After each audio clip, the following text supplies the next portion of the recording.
Okay. Hi guys, I'm here with your Bible reading. I hope you guys are having a good day. Today we're going to be reading 1 Corinthians chapter 11, verses 1 through 16. And then we have our psalm, and we'll be reading a Proverbs today. We'll be reading in the New International Version if you'd like to follow along. I am very, very tired. And I feel so sick. I'm so wore out. I feel worse today than I did yesterday. So I think it's hitting me today from yesterday.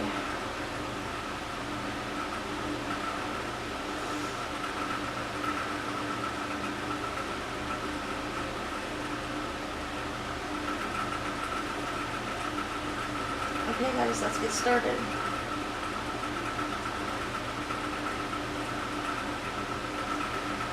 Follow my example as I follow the example of Christ.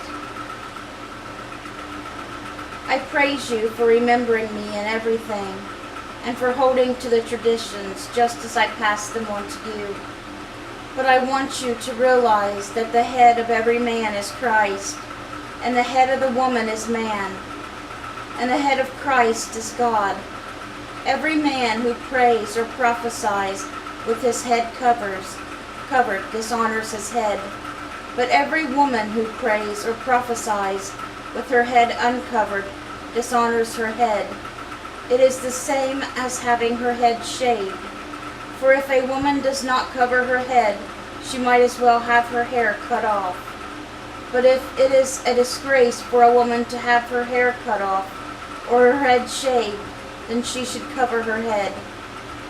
A man ought not to cover his head, since he is the image and glory of God, but woman is the glory of man.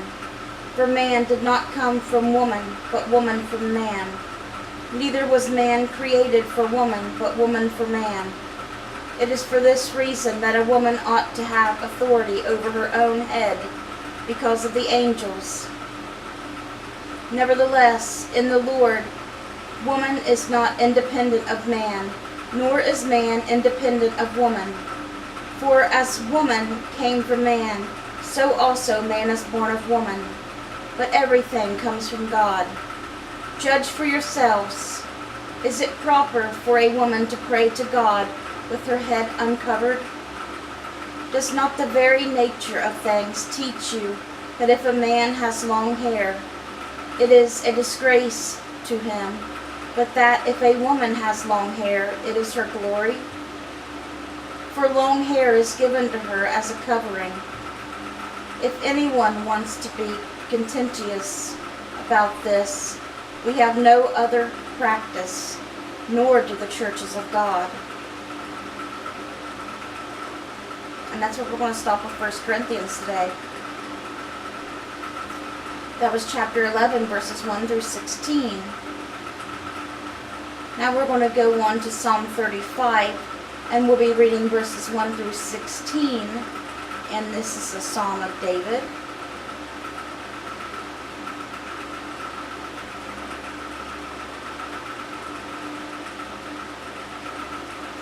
Contend, Lord, with those who contend with me. Fight against those who fight against me. Take up shield and armor. Arise and come to my aid. Brandish spear and javelin against those who pursue me. Say to me, I am your salvation. May those who seek my life be disgraced and put to shame. May those who plot my ruin be turned back in dismay. May they be like chaff before the wind, like the angel of the Lord driving them away. May their path be dark and slippery, with the angel of the Lord pursuing them, since they hide their net for me without cause, and without cause dug a pit for me. May ruin overtake them by surprise. May the net they hide entangle them. May they fall into the pit to their ruin. Then my soul will rejoice in the Lord and delight in his salvation. My whole being will exclaim, "Who is like the Lord?" You rescue the poor from those too strong for them, the poor and needy from those who rob them. Ruthless witnesses come forward. They question me on things I know nothing about. They repay me evil for good and leave me like one bereaved. Yet when they were ill, I put on sackcloth and humbled myself with fasting. When my prayers returned to me unanswered, I went about mourning as though for my friend or brother. I bowed my head in grief as though weeping for my mother. But when I stumbled, they gathered in glee. Assailants gathered against me without my knowledge.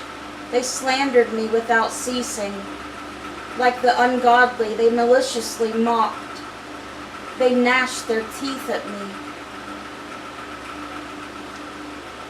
And that was a Psalm of David.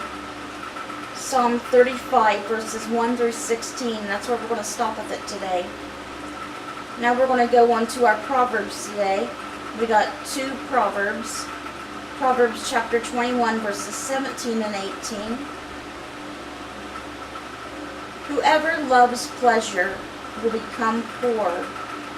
Whoever loves wine and olive oil will never be rich. The wicked become a ransom for the righteous, and the unfaithful for the upright.